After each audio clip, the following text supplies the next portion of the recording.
Bonjour à tous les amis, j'espère que vous allez bien. Bienvenue comme tous les jours sur le Day Trading Roadmap, la vidéo un petit peu des plans qu'on a élaboré ce matin dans le Morning Live. Vous le savez, tous les matins, on est en direct de 9h à 11h. Très peu de prise de décision à ce moment-là. On en profite pour élaborer nos plans pour la journée, regarder le contexte macroéconomique, géopolitique, regarder le calendrier économique, préparer nos sessions après-midi de trading plutôt sur les US. Donc là, on a les plans. Et voilà, on profite également pour checker notre portefeuille action. On a quelques actions en position. Voilà, trouver de nouvelles opportunités et sur les actions et sur le Forex et faire un point sur les crypto-monnaies. C'est une émission ultra importante. Effectivement, il n'y a pas de prise de position ou très peu, mais c'est le socle de notre session de l'après-midi. Et voilà, je vous invite vraiment à participer à ce Morning Live si vous êtes dans l'école, puisque ça vous mettra dans la bonne dynamique, plutôt que d'arriver comme une fleur à 15h30. On est en live quasiment 8 heures par jour entre les différentes émissions qu'on a. Donc voilà, à votre service pour vous encadrer et pas vous laisser tout seul sur les écrans. Mes plans, on va commencer par le DAX, que je trade pas beaucoup, mais on va quand même regarder. Le DAX qui voilà, nous a fait quand même un double échec sur le 61,8 de toute la dernière vague de baisse, qui repasse sous ses moyennes mobiles. Hier, on a eu la Fed avec Powell qui n'a pas surpris le marché avec un discours hawkish, plutôt un discours plutôt accommodant, mais qui a dit quand même qu'il pouvait maintenir les taux inchangés autant longtemps que nécessaire, tant que l'inflation ne vient pas à son objectif de 2%. Et c'est vrai qu'on a constaté récemment une inflation qui a du mal à baisser, qui a même un tout petit peu remonté, et surtout une économie américaine solide, pas beaucoup de chômage, donc il n'invite pas la Fed à aller plus vite que prévu. Donc on a eu une réaction un peu volatile, je vous le disais hier, de ne pas trader sur cette session de la Fed. Et voilà, on va voir ce qui va se passer à l'Open. On aura les NFP aussi vendredi, les chiffres de l'emploi, et ce soir les résultats d'Apple. Donc c'est une semaine un peu de danger. Moi j'ai fait mon objectif lundi, j'ai eu cette chance-là, donc je fais très attention. Cela dit, donc le DAX, il est bloqué entre la zone du 61,8, qui est aussi une zone de résistance, on va mettre vers les 18 400, et un niveau polarité qui tient encore actuellement vers les 18 080.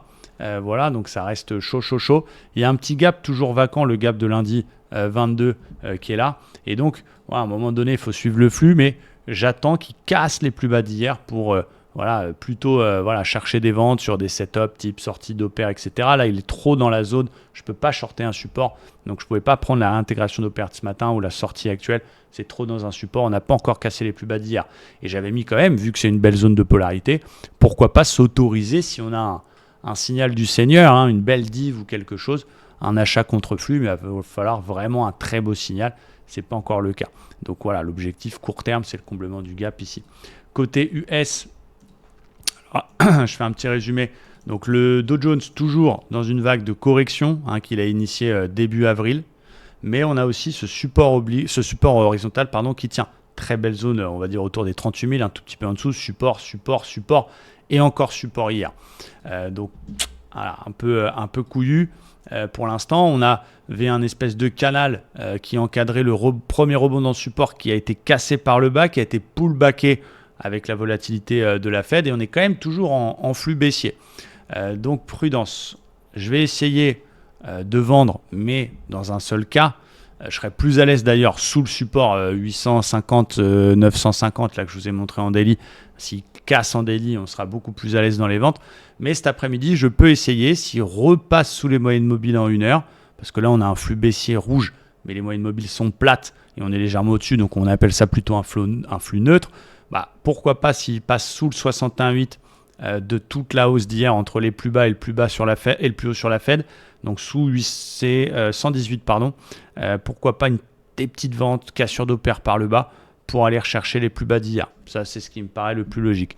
Dans les plus bas d'hier d'ailleurs, qu'on soit dans la vente ou pas dans la vente, si on vient retester les plus bas d'hier et qu'on a un très beau signal contre flux, je peux également tenter un achat parce que c'est un support daily, mais il va me falloir un signal indiscutable. Et donc sous le support que je vous ai montré, vendeur plus safe.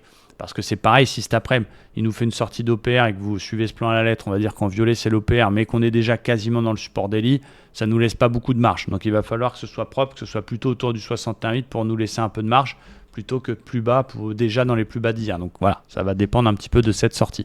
En cas de rebond, difficile pour moi de catcher cette hausse pour l'instant si ça pousse cet après-midi, parce qu'on a le canal qui a été cassé, parce qu'on a des obstacles. Donc j'ai pas vraiment de plan à l'achat.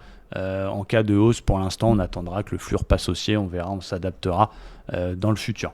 Côté Nasdaq, il a pris un peu plus cher ces derniers jours que les autres. Les valeurs technologiques sont un petit peu plus secouées par tout ce qui est politique monétaire. On a un flux qui est baissier en daily, une phase de correction, on corrige, on rebondit légèrement, 50% de la baisse, je te donne deux, j'en reprends un. Et là, il a l'air de casser l'espèce de petit canal qu'encadrait le rebond. Notons quand même que la bougie d'hier, elle est bien dégueulasse, avec un tout petit corps, mais c'est surtout, on a fait une grosse hausse pour finalement faire un petit corps rouge. Donc la bougie, elle est moche, elle est ultra vendeuse. Après, attention, c'était pas une séance normale, c'était une séance Fed, et forcément, ça crée de la volatilité, donc ça crée un peu le bordel sur nos graphiques. On aura aussi des news à 14h30, attention. En 4 heures, on voit qu'on a cassé ce petit canal avec un flux qui est toujours baissier. Et en 1 heure, j'ai quand même plusieurs plans un peu plus techniques sur le Nasdaq. Un plan dans le flux, c'est s'il continue à corriger et qu'il casse la MM20, donc il repasse en vrai flux baissier, parce que là, je vous rappelle que je considère ça comme un flux neutre, avec une vente sur standard sortie d'OPA. Si par contre, il réintègre le canal et qu'il repasse au-dessus des MM, je pourrais, j'ai mis plan un petit peu plus joueur, je pourrais éventuellement tenter un petit 61,8 tout 100%, vous connaissez la musique, parce que ça veut dire je réintègre le canal, je pète 61,8, pourquoi pas. Je serais quand même beaucoup plus à l'aise dans des achats au-dessus de la zone de polarité 730, zone très importante, résistance, support, et qui a été le plus haut de l'intervention Fed hier.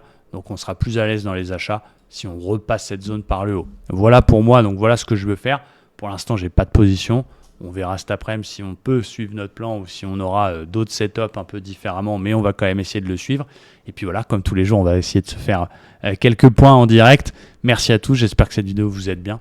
Et voilà, je vous souhaite une bonne journée de trading. Ciao, bye bye.